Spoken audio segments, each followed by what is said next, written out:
This is Under the Lens, featuring economic research by Gordon T. Long, editor and publisher of GordonTLong.com. The content of this presentation is strictly the opinion of Gordon T. Long and is based on facts he feels to be accurate as a result of his research at this time. All listeners are advised to independently verify all research for market changes.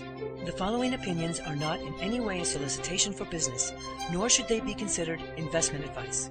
You should always consult a registered investment advisor before making investment decisions. Now, let's join Gordon for today's show.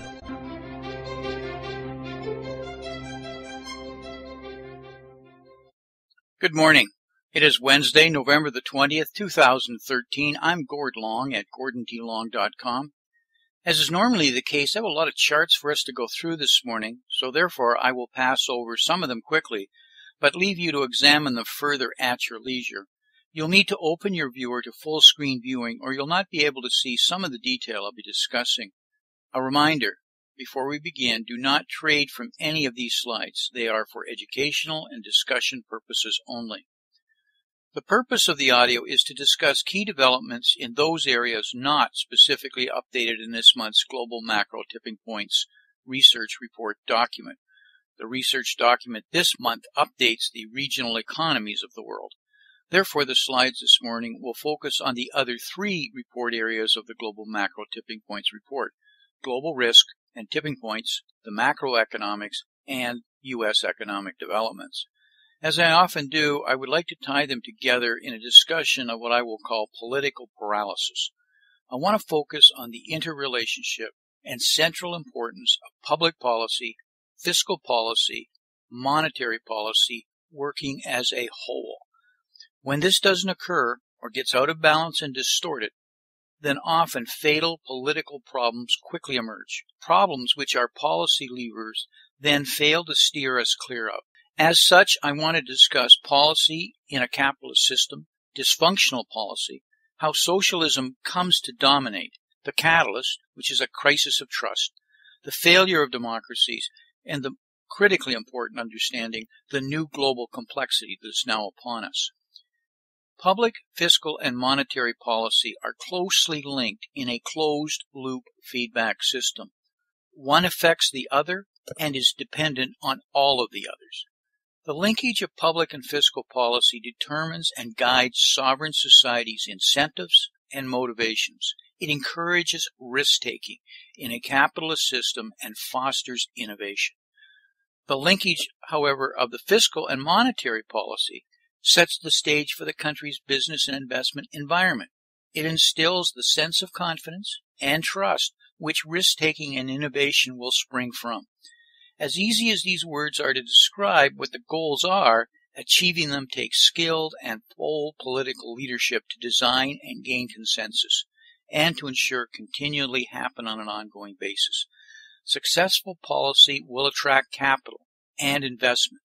It allows a country to steadily achieve global competitive advantage. The result is growth and prosperity.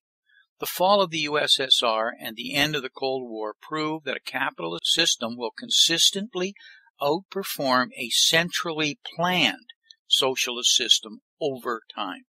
It isn't the policy, whether public, fiscal, or monetary, in itself that is so critical, but rather how it links with the other. If one comes to dominate or one fails to fulfill its role, the imbalance is destabilizing. You may ask, well, how does this occur and why? Here are some very old quotes that make it pretty crystal clear.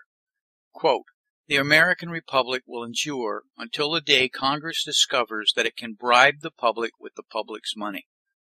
Likely today we would use the words print the money versus the public money because we're operating now in a fiat currency regime. Another quote, "A democracy cannot exist as a permanent form of government. It can only exist until voters discover that they can vote themselves largesse from the public treasury. From that moment on, the majority always votes for the candidates promising the most benefits from the public treasury, with the results that a democracy always collapses over loose fiscal policy, always followed by dictatorship."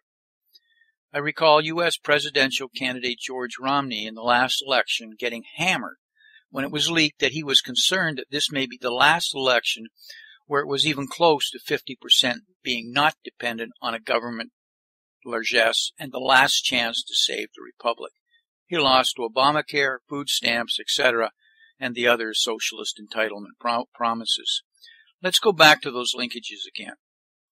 When a society consumes more than it produces, it says the public policy, fiscal policy, has broken down. When this happens, it is historically only a matter of time before unsound money comes into being and breaks the fiscal policy, monetary policy linkage. In the U.S., the public policy, fiscal policy linkage broke down in the 60s with President Lyndon Johnson's Great Society and the failure to tax the American people for the cost of the Vietnam War. It was the first war we put on our credit card. It was therefore only a matter of time that by August 1971, we were forced as a consequence to remove the U.S. from the gold standard and for the world's reserve currency to become a fiat currency. Since the U.S. was and still is the world's reserve currency, this effectively forced the rest of the world to follow or face stagnation and financial ruin, as bad money always forces out good money. Bad money is fostered and accelerated by moral hazard and the unintended consequences of what I've often referred to as monetary malpractice. That is, the misallocation of capital comes about from misinformation, manipulation, malpractice, mispricing, and malinvestment, which are all forms of deception, distortion, and delusions which inevitably follow. When trust breaks down in the system, and I'll talk more about this in a minute, and inequality becomes obvious to most, then economic stagnation occurs. Innovation and risk-taking stall. Economic contraction necessarily follows. Another way of looking at this cycle evolution is to consider these overlapping areas that break down. This is what we should expect, and in fact what we are seeing in America and many of the developed democratic economies around the world. The least appreciated and understood is what also appears from inequality and a lack of trust. Call it gaming of the system, crony capitalism, or whatever. What emerges is corruption and malfeasance. Corruption and malfeasance is subtle and hidden at first, then eventually blatant and overwhelming. Decades ago, people like John Maynard Keynes warned us of this, and I quote, "By a continuing process of inflation, governments can confiscate secretly and unobserved an important part of the wealth of the citizens. By this method, they not only confiscate, but they confiscate arbitrarily, and while the process impoverishes many, it actually enriches some. Those to whom the system brings windfalls become profiteers, who are the object of the hatred. The process of wealth-getting degenerates into a gamble and a lottery." Lenin was certainly right. There are no subtler, no surer means of overturning the existing basis of society than to debauch the currency. The process engages all of the hidden forces of economic law on the side of destruction, and does it in a manner which not one man in a million is able to diagnose. For those that are watching what is going on in Venezuela, you may get a glimpse of how these things evolve as socialism becomes more entrenched for all of the policy breakdown reasons we just discussed. Here are the headlines over the last 2 weeks. After a 475% stock market rally in 2013, Venezuela begins operation against speculation. Venezuela creates Ministry of Supreme Happiness. Venezuela government occupies electronic retail chain, enforces fair prices. Venezuela dispatches army to enforce appliance fair price ceiling after looting ensues. Venezuela's president jails 100 businessmen. Venezuela grants its president's decree powers. The president, Maduro's first socialist decree, $250 Samsung trinkets for every Venezuelan. And it gets worse as this report spells out 18 bizarre things that could only happen in Venezuela. The headlines alone tell you the degree of how these things start to unfold and the speed at which they unfold. As I mentioned earlier, what occurs is a crisis of trust in the system. Inequality instills anger, and the fairness of the rule of law becomes questioned. Entitlements grow, and with it government dependency grows. Eventually and inevitably, the wealth transfer required for the system to continue to exist kills the host. This graphic illustrates what is occurring in America and throughout the developed world. We have a crisis of trust, and with it, historic low confidence levels at this point in time.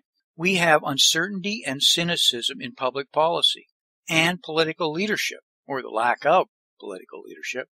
The result is plummeting investment, as can be seen from the falling CapEx, that stands for capital expenditures, levels, and small business investment.